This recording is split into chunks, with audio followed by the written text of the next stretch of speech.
So mga guys, tignan natin kung anong dahilan kung bakit sobrang lamig kagabi.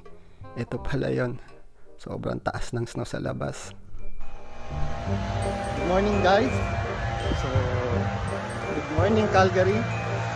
Natulog lang tayo kagabi. Walang kahit mismo yung paligid natin.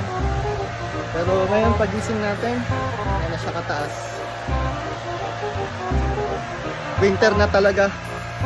After how many weeks na hindi nag-snow dito sa Calgary. Ngayon, puting-puti na yung paligid natin. So ayun nga, nagpahinga lang pala ang ating Mother Nature. So after how many weeks na hindi nag-snow dito sa amin sa Calgary, ngayon niya naman yata binuhos lahat ng isang bagsak.